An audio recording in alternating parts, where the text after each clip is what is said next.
नमस्कार मित्रों, आज के इस महत्वपूर्ण प्रेस कॉन्फ्रेंस में आप सबका स्वागत है। हमारे बीच हैं पूर्व केंद्रीय मंत्री श्री अनुराग ठाकुर जी, जो इस प्रेस कॉन्फ्रेंस को संबोधित करेंगे। नमस्कार साथियों,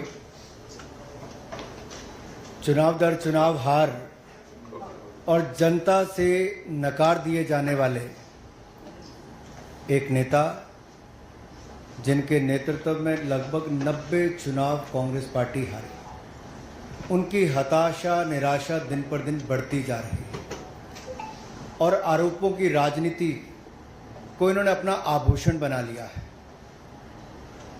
जब इन्हीं के लगाए गए आरोपों को ऑथेंटिकेट करने के लिए कहा जाता है तो पीठ दिखाकर भाग जाते हैं, शपथ पत्र देने के लिए कहा जाता है तो मुकर जाते हैं। गलत और निराधार आरोप लगाना राहुल गांधी जी की आदत बन गई है। It has become a habit of Shri Rahul Gandhi to make incorrect and baseless allegations और बार बार आरोप लगाने के बाद माफी मांगने का काम और कोर्ट से फटकार खाने का काम राहुल गांधी जी का हो गया है। आप देखिए, राफेल हो, चौकीदार चोर हो, या फिर सावरकर जी या आरएसएस की बात, या फिर पेगासस के मामले, इन सब पे इनको फटकार ही लगी है। कई बार कोर्ट में माफी मांगनी पड़ी। तो कीचड़ उछालो और भाग जाओ, हिट एंड रन के मामले राहुल गांधी जी के कई हैं। आज की प्रेस कॉन्फ्रेंस में हाइड्रोजन बम फोड़ने वाले थे, फुलझड़ी से काम चलाना पड़ा, वो भी फुस हो गए। क्या हो गया? इलेक्शन कमीशन ने बड़ा स्पष्ट कहा है कि no deletion of any vote can be done online by any member of public. Online किसी भी वोट को नहीं काटा जा सकता और no deletion can take place without giving an opportunity of being heard to the affected person. तो बगैर किसी की बात सुने उसका वोट नहीं काटते, उस पर निर्णय नहीं करते। 2023 में अनसक्सेसफुल अटेम्प्ट्स की गई, प्रयास किए गए जो विफल रहे, नाम काटने के आलंद असेंबली कॉन्स्टिट्यूएंसी में। और ये इलेक्शन कमीशन ने एफआईआर फाइल करने के लिए ही कहा था इसको, और मैटर इन्वेस्टिगेट करने के लिए भी इलेक्शन कमीशन ऑफ इंडिया ने ही कहा था। इलेक्शन कमीशन ने मोबाइल नंबर पहले ही उपलब्ध करवा दिए हैं, आईपी एड्रेस अगर दे दिए हैं, अगर मोबाइल नंबर दे दिए, आईपी एड्रेस दे दिए, तो कांग्रेस शासित राज्य की कर्नाटक की सीआईडी ने अब तक क्या किया? और मैं एक ध्यान आपके माध्यम से देश की जनता को बताना चाहता हूं। रिकॉर्ड्स के अनुसार आलंद विधानसभा क्षेत्र ये कांग्रेस के ही कैंडिडेट ने जीती थी 2023 में 10,348 मतों से। तो क्या श्रीमान राहुल गांधी जी, कांग्रेस ने वोट चोरी करके सीट जीती थी? एक बात आज जो राहुल जी ने बातों में मान ली है और अपने जवाब में कहा, वो कहते कहते हाइड्रोजन बम एक तरह से फोड़ गए अपने ऊपर ही। वो कहते मैं लोकतंत्र बचाने नहीं आया। राहुल जी कहते हैं लोकतंत्र को बर्बाद करने की तैयारी है क्या? गलत निराधार आरोप बार बार संवैधानिक संस्थाओं पर लगाना, गलत निराधार आरोप बार बार इलेक्शन कमीशन ऑफ इंडिया पर लगाना, कभी ईवीएम पर प्रश्न चिन्ह खड़े करने, कभी वीवीपैट पर करना, कभी चुनावों के नतीजों पर करना, और कभी टूल किट के सहारे भारत के लोकतंत्र पर, संवैधानिक संस्थाओं पर प्रश्न चिन्ह खड़ा करना, क्या ये आदत सी बन गई है? क्या चाहती है कांग्रेस पार्टी?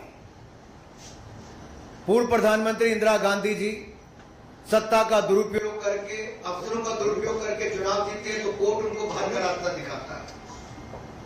राजीव गांधी जी की हत्या के बाद एक लोकसभा का चुनाव पेंडिंग नहीं होता, 1 महीने तक अगर चुनाव को स्थगित कर दिया जाता तो किस पार्टी को फायदा उस समय के इलेक्शन कमीशन ने दिया? रमा देवी जी, एमएस गिल, टीएन शेषन से लेकर ये बाकी सारे इलेक्शन कमिश्नर जो थे किस पार्टी ने नियुक्त किए और वापस किस दल में गए? कांग्रेस पार्टी में गए। इलेक्शन कमीशन का दुरुपयोग इन्होंने कभी किया होगा, उनको बड़े बड़े पद भी बाद में दिए होंगे, लेकिन अगर निष्पक्षता के साथ भारत का इलेक्शन कमीशन काम कर रहा है तो बार बार राहुल गांधी जी का प्रयास है कि लोकतंत्र पर प्रहार किया जाए, भारत के लोकतंत्र को कमजोर किया जाए, जनता को गुमराह किया जाए। और जिस तरह से बांग्लादेश नेपाल में स्थिति बनती है वैसे झूठ बोल बोल के वहां पे स्थिति पैदा कर दो देश में। मैं एक और उदाहरण आपको देना चाहता हूं। अभी हाल ही में कर्नाटक हाईकोर्ट का फैसला आया, मलूर विधानसभा के चुनाव को खारिज किया है। क्या 2023 में कांग्रेस ने वोटों के गबन के साथ इस सीट को जीता था? इस मामले में कर्नाटक हाईकोर्ट ने भाजपा के उम्मीदवार मंजुनाथ गौड़ा के पक्ष में फैसला सुनाया है। कोर्ट ने कहा मलूर विधानसभा में मतगणना के दौरान गंभीर अनियमितताएं हुई। क्या फेराफेरी के साथ कांग्रेस ने सीट जीती थी? राहुल जी, जवाब देना पड़ेगा आपको और कांग्रेस पार्टी को।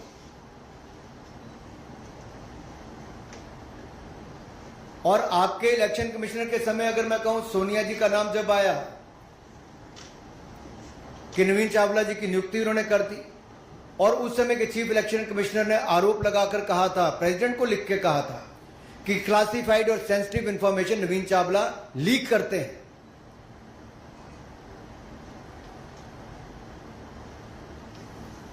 कुछ सवाल आज मैं और पूछना चाहता हूं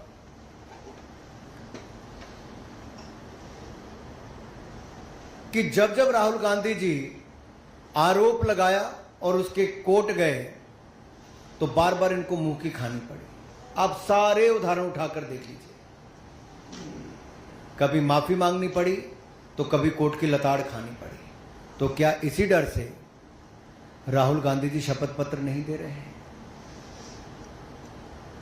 आज मीडिया द्वारा बार बार पूछे जाने के बाद भी शपथ पत्र क्यों नहीं दे रहे? ये आए तो धमाका करने थे लेकिन ड्रामा करके चले गए। धमाका इनके बस की बात नहीं, ड्रामा करने इनके बस की बात है।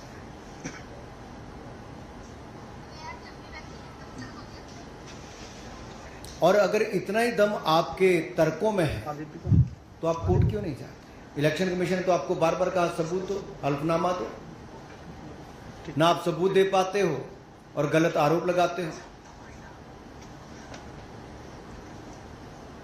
क्या संवैधानिक संस्थाओं को कमजोर करना एक भारतीय लोकतंत्र के प्रति एक बड़ा षड्यंत्र कांग्रेस पार्टी का और LOB leader opposing Bharat Rahul Gandhi ji का है? क्या ये केवल घुसपैठिए वोट को बचाने के लिए है?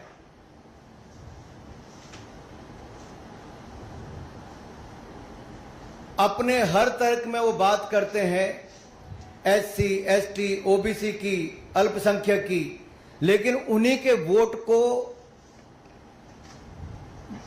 वोट की ताकत को कम करने का प्रयास राहुल गांधी जी और कांग्रेस पार्टी कर रहे हैं। क्या घुसपैठियों के वोट को बचाने के लिए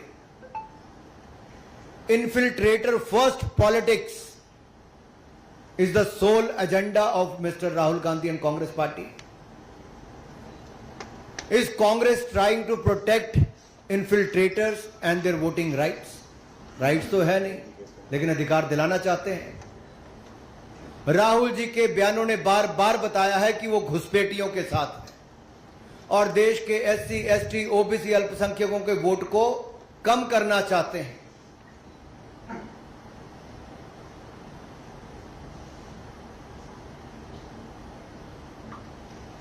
आलम की बात मैंने आपके सामने रख दी जो आरोप इन्होंने लगाया उसमें पूछना ही पड़ेगा, क्या वो 6000 वोट डिलीट हुए थे कि नहीं हुए थे?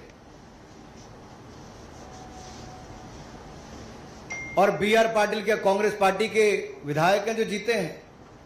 तो क्या कांग्रेस ने वोट चोरी करके चुनाव जीता है? राहुल जी अराजकता फैलाना बंद करें, लोकतंत्र के खिलाफ षड्यंत्र बंद करें। Your sole politics has become to create chaos, then play victim card, and you are always trying to delegitimize democracy. आप ना शपथ पत्र देते हैं, ना सबूत देते हैं, आप केवल आरोप लगाने का काम करते हैं। इसका मतलब कांग्रेस का भारत के लोकतंत्र में, संवैधानिक संस्थाओं में, इनमें विश्वास नहीं है। केवल अराजकता फैलाना, अनरेस्ट पैदा करना और भारत को डिस्टेबलाइज करने का एक षड्यंत्र टूल किट गैंग के माध्यम से क्या आप लोग रचने जा रहे हैं, कर रहे हैं प्रयास? लेकिन आप जितने मर्जी प्रयास करिए, भारत के लोकतंत्र को भारतीय जनता पार्टी मजबूत करने के लिए हर कदम उठाएगी। और घुसपैठियों को, जिनको आप वोट दिलाना चाहते हो, उन घुसपैठियों को बेनकाब करने का काम भी हम करेंगे।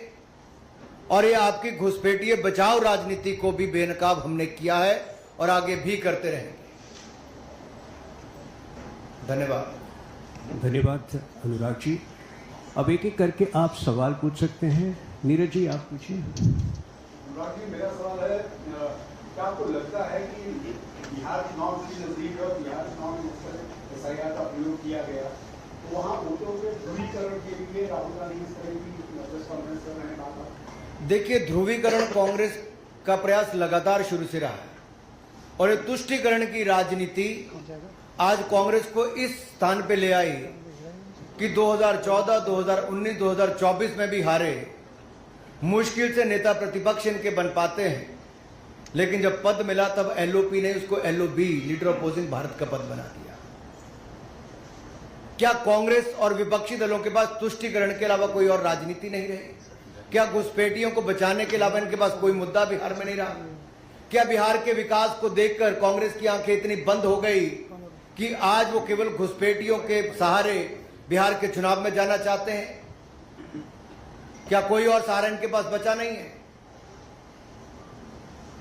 और आज देख लीजिए, जैसे पहले राहुल जी ने माफिया मांगी है, बिहार के चुनाव के बाद भी माफी मांगने वाले हैं। जी ऐश्वर्या जी। अनुराग जी, आपने बात करी कि किस तरीके से बांग्लादेश, नेपाल में जो हो रहा है, कांग्रेस पार्टी पहले महसूस कर चुकी है। राहुल गांधी बार-बार उंगली उठाते हैं, लेकिन वे trying to create something like Nepal. देखिए, शायद वो भूल गए कि बाबा साहब अंबेडकर, जिनको कांग्रेस पार्टी ने उस समय भी जिस तरह से जलील करके पार्टी से बाहर निकाला, चुनाव भी हरवाए, बाबा साहब अंबेडकर के दिए संविधान पर प्रश्न चिन्ह कांग्रेस पार्टी ने उठाकर बार बार संशोधन किए, उनको राजनीति से बाहर करने का रास्ता दिखाया। शायद राहुल जी भूल गए, भारत की ताकत वो भारत का लोकतंत्र है जो इसको और मजबूत करता है। भारत के युवा हैं जो जागरूक करते हैं। भारत के युवाओं ने अगर भारत को 3rd लार्जेस्ट स्टार्टअप इकोसिस्टम बनाया है, नरेंद्र मोदी जी के नेतृत्व में अगर भारत दुनिया की 4थी बड़ी अर्थव्यवस्था बना है, और भारत के बढ़ते कदमों को देखकर ब्राइट स्पॉट और इकोनॉमी जो सबसे तेजी से बढ़ रही, दुनिया आज भारत की और एक उम्मीद की तरह देख रही है, तो इनको लगता है कैसे ना कैसे लोकतंत्र को ही कमजोर कर दिया जाए, संवैधानिक संस्थाओं को कमजोर किया जाए। और जो ये सवाल और खुश होते हैं जब किसी देश ने हमारे ऊपर टैरिफ लगाने की बात कही तो कांग्रेस खुश हो रही थी, लेकिन शायद वो भूल गए कि भारत की अपनी एक बड़ी ताकत है। भारत झुकता नहीं, भारत अपनी ताकत के साथ खड़ा रहता है। तो आप चाहे भारत को गिराने का प्रयास करें, लोकतंत्र को शर्मसार करने का प्रयास करें, लोकतंत्र पर प्रहार करें, भारत का लोकतंत्र कमजोर नहीं होगा, चाहे कांग्रेस जितना मर्जी प्रयास कर ले, चाहे घुसपैठियों के दम पे ही क्यों ना कर ले। कांग्रेस ये सवाल उठा रही कि वो वोट चोरी का जो आरोप लगा रही है उसको लेकर चुनाव आयोग की कार्यप्रणाली उसके निशाने पर, लेकिन चुनाव आयोग पर सवाल होता है बीजेपी उसके बचाव में आ जाती है, बीजेपी के निशाने पर? बिल्कुल भी नहीं। हमने बड़ा स्पष्ट करके कहा कि अगर जनता द्वारा बार बार नकारे जाने पर 90 बार जिनके नेतृत्व में कांग्रेस पार्टी चुनाव हार गई, वो आज भी ये मानने के लिए तैयार नहीं कि जनता ने उनको चुनाव हरवाया है, और उल्टा वो लोकतंत्र और संवैधानिक संस्थाओं पर प्रश्न चिन्ह खड़ा करते हैं, तो इसमें बहुत बड़ी दिक्कत है। उनसे मैं यही कहूंगा राहुल जी के लिए, उम्र भर राहुल जी भूल करते रहे, उम्र भर राहुल जी भूल करते रहे, दोष खुद में था, आयोग पर आरोप पर करते रहे, लगाते रहे। जी।